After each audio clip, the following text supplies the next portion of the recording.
Who do you want to be like? Who are you seeking to imitate?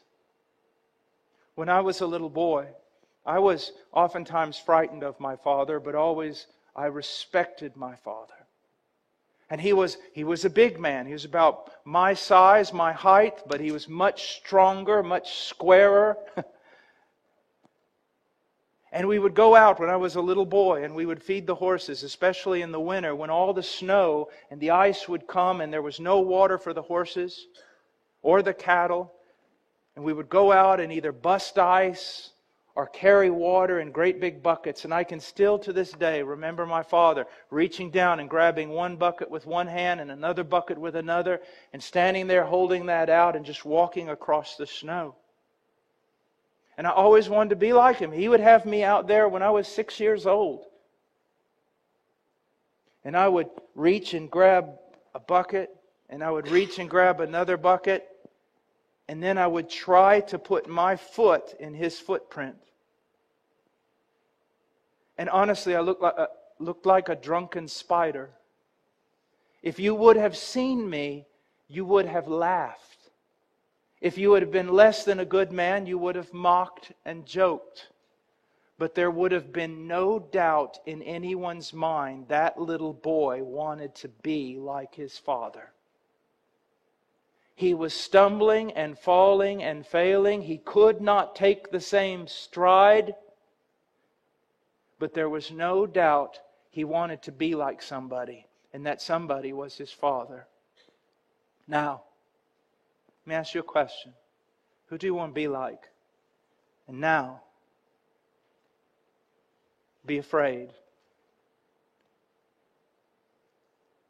Because we really don't even need you to answer that question.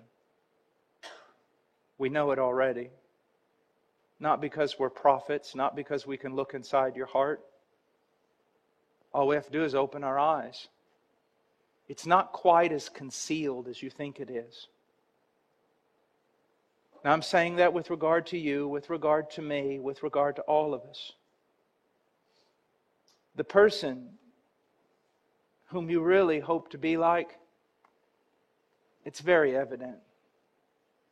It's very evident. Talk like the world, act like the world, dress like the world, do everything the world does.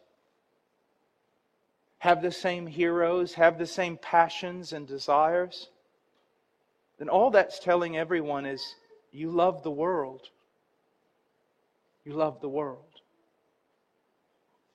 Or do you want to be like Christ? So many things are taught about manhood that are so wrong. As though some of these historic characters, even John Wayne or Teddy Roosevelt or explorers or this or that are men to imitate. No, they're not. Unless they did it for the glory of God, they are not to be imitated. Because we're not talking about being a man like John Wayne or Hercules. We're talking about being a man like Jesus Christ. We're talking also about being a woman who shows the same virtue as her Lord and elder brother. We're talking about wanting to be like Jesus. Is that evident in your life? Do you desire to be like Jesus? And do you sometimes sit alone like I do at night, in the dark, thinking, this day, I acted more like a fool than I did Jesus. I acted more like a bumpkin than I did Jesus. I acted more like an arrogant man or a Greek or a Roman than I did Jesus. Enter into conversations and say, I didn't speak as Jesus would have spoke there.